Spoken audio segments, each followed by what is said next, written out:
In this lecture, you'll learn how we can handle exceptions in our code. The big idea is we put code that might throw an exception inside a try block, and then we include one or more catch blocks to catch specific exceptions that have been thrown from the code inside the try block. We can also include a finally block, and the code in the finally block will always get executed whether or not an exception was thrown. Let's go take a look. This is our code from the previous lecture, and as you'll recall, if I run the code and type in Bob, I throw a format exception, and if I run the code and type in a large number, I get an overflow exception. The way we can handle exceptions is the first thing we do, we put the chunk of code that might throw an exception inside a try block. The way we build a try block is we put the word try, and then we put an open curly brace and a closed curly brace, like so.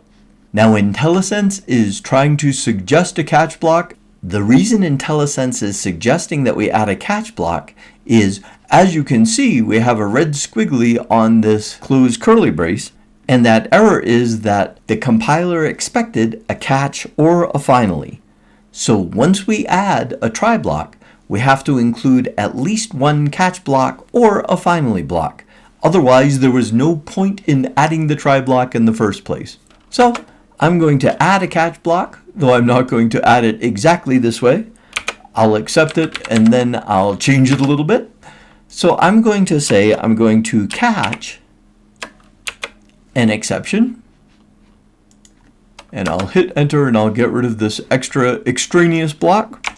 So here what I'm saying is I will catch any exception that's thrown, and this part here says here's an exception object that will get passed into the catch block, and here's the name of that object so that I can actually reference it inside the catch block.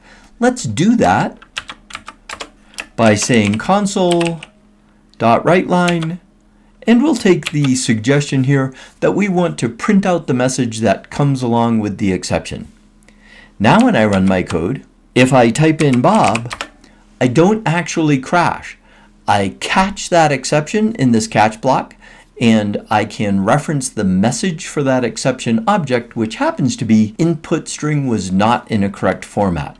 So my code doesn't crash anymore, and I'll show you that I can also do an overflow exception, and I don't crash, I catch that exception. It turns out that exception is the top of something called a class hierarchy, and we'll learn much more about class hierarchies when we talk about inheritance, but exception is a very general class that covers all exceptions we can get. Let's be more specific and say we just want to catch the format exception. And I'll change the name here, but I'm not going to use it anyway. I'm going to just say that's not a whole number. So now when I run my code, if I get a format exception thrown, it catches that exception and says that's not a whole number. But if I run my code again and enter a number that's too large, you'll notice my code crashes again because I didn't catch an overflow exception. I explicitly only caught a format exception. I can certainly have more than one catch block.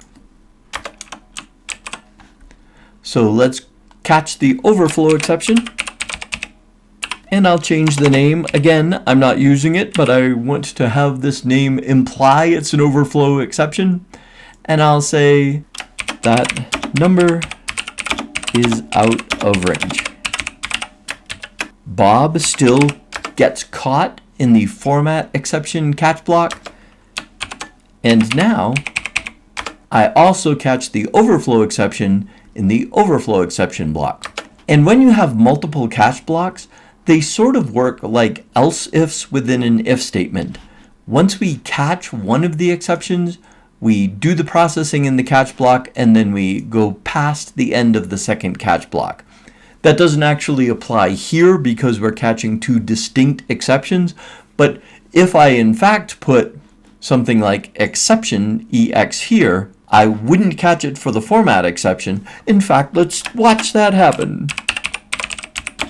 So now, if I run my code and I do a format exception, I catch it here, and then leave my exception handling and come past this close curly brace.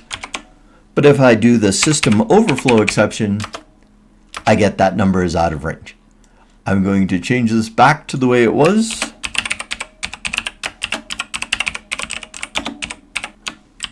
Finally, the last thing we can include is a finally block. And I'm going to put in my finally block, I'll just say all done. The way the finally block works is the finally block gets executed always whether or not an exception was thrown. I'll go back to not throwing an exception, but the finally block executes, and I'll throw the format exception, and I catch it in the format exception catch block and execute the finally block, and I'll show that that works for an overflow exception as well. So we catch the exception and do the processing in the catch block for that exception, and then we do the finally block. So we include stuff in the finally block if we want to make sure it always happens whether or not an exception was thrown.